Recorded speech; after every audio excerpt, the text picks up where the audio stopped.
Assalamualaikum warahmatullahi wabarakatuh.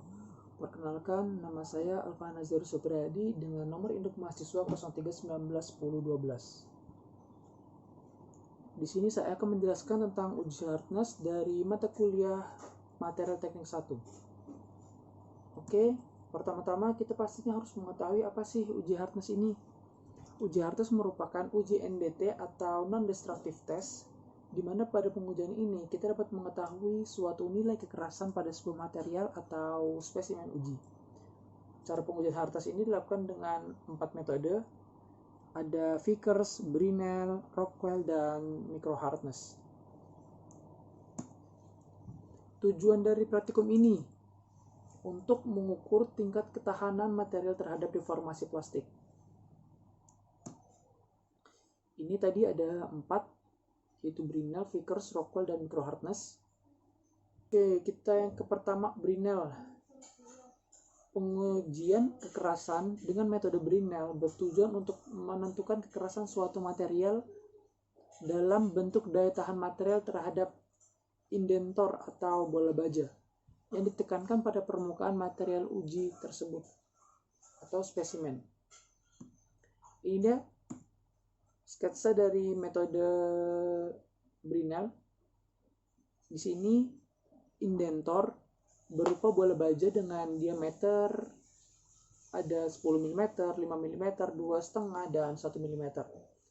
Pada material yang sangat keras digunakan bola karbida untuk memperkecil distorsi indentor. Nah, prinsip dan pengujian kekerasan ini adalah dengan menekan indentor selama waktu 30 detik. Jadi ditekan selama 30 detik gitu kan. Lalu kita mendapatkan laju diameter hasil indentasi menggunakan alat mikroskop optik. Kita bisa mendapatkan indentasi, hasil ukur indentasi. Berikut ada rumus dari Brinell dengan P, gaya atau beban uji dalam kilogram gaya.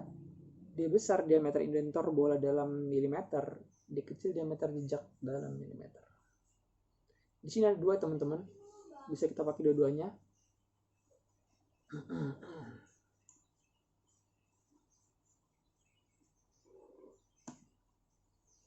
Berikut ada kelebihan dan kekurangan dari metode Brinell. Yang pertama, dapat digunakan untuk menguji material yang tidak homogen. Yang kedua, permukaan benda uji tidak perlu sehalus mungkin. Yang ketiga, ukuran jejak relatif besar. Kekurangan, material ketelitian untuk mengukur jejak, proses pengujian lama, tidak dapat menguji bahan yang tipis. Oke, selanjutnya Vickers. Sini prinsip dasar pengujian Vickers sama dengan uji Brinell, teman-teman. Perbedaannya menggunakan indentor intan yang berbentuk piramid beralas bujur sangkar dan sudut puncak antara dua sisi yang berhadapan 160 derajat, 136 derajat.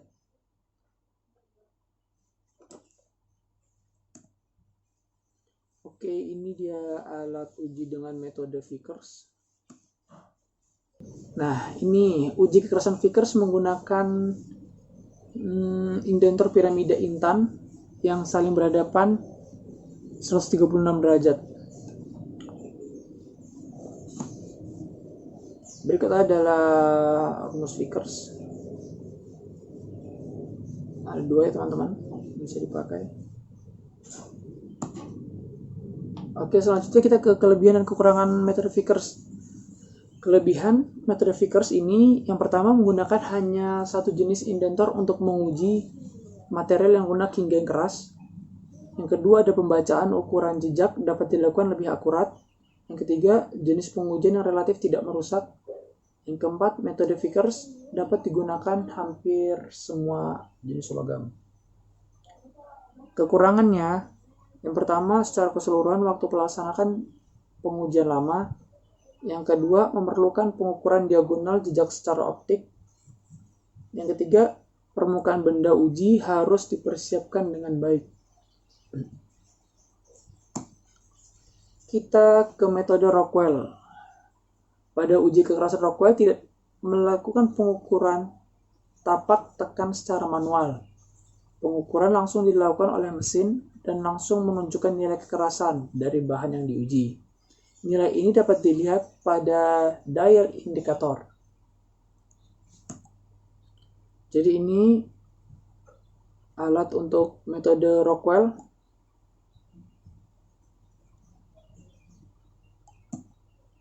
Selanjutnya kita ke ini ada dua Rockwell Con, ialah pengujian dengan sistem Rockwell yang menggunakan indentor kerucut bersudut intan 120. Pada bagian ujung kerucut dibulatkan dengan jari-jari 0,2. Kalau yang Rockwell ball ialah pengujian kekerasan dengan sistem Rockwell yang menggunakan indentor bola dengan berbagai ukuran diameter untuk berbagai aplikasi. Jadi kon ini kelihatan lebih tajam ya teman-teman. Kalau ball ini kelihatan lebih tumpul dia. Oke, berikutnya ini rumus Rockwell. HR hardness Rockwell dengan E untuk indentor intan, 100 untuk indentor intan, 130 untuk indentor bola.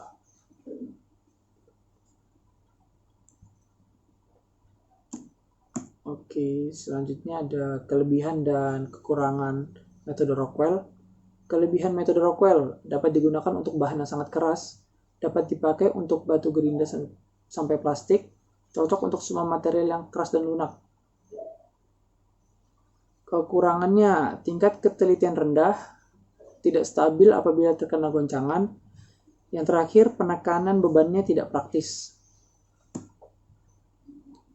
Oke, yang terakhir ada micro hardness. Metode ini merupakan metode yang paling jarang dipakai. Pengujian kekerasan mikro adalah metode untuk menentukan kekerasan material atau ketahanan terhadap penetrasi saat sampel uji sangat kecil atau tipis. Apabila daerah kecil dalam sampel, komposit atau pelapisan harus diukur. Ini dapat memberikan informasi yang tepat dan terperinci tentang fitur permukaan material yang memiliki struktur mikrohalus, bersifat multifasa, tidak homogen, atau rentan terhadap. Ini dia alat ujinya. Berikut ada kelebihannya teman-teman. Kelebihan dari micro hardness, kelebihan dari indentor knob adalah kedalaman dan luas daerah indentasi knob hanya 15% dari daerah luas Vickers. Oleh karena itu, metode ini cocok untuk spesimen yang tipis. Jadi ini untuk spesimen-spesimen atau material-material yang tipis gitu ya. Kecil atau kecenderungan untuk patah. Jadi apabila kita mau menguji spesimen atau material yang tipis, lebih baik kita menggunakan metode micro hardness ini teman-teman. Oke, berikut ada soal. Di sini kita mengambil soal dari metode Rockwell karena Rockwell yang paling sering dipakai ya teman-teman.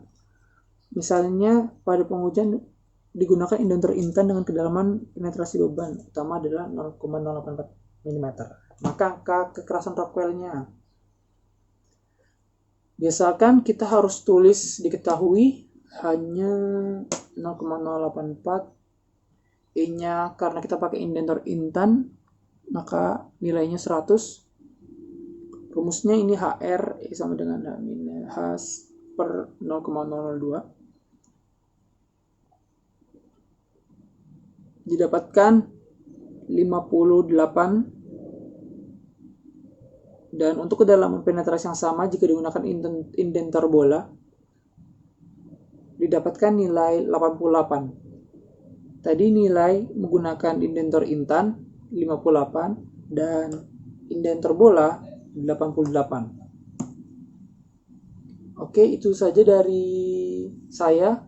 Apabila ada perkataan yang salah, mohon dimaafkan. Assalamualaikum warahmatullahi wabarakatuh.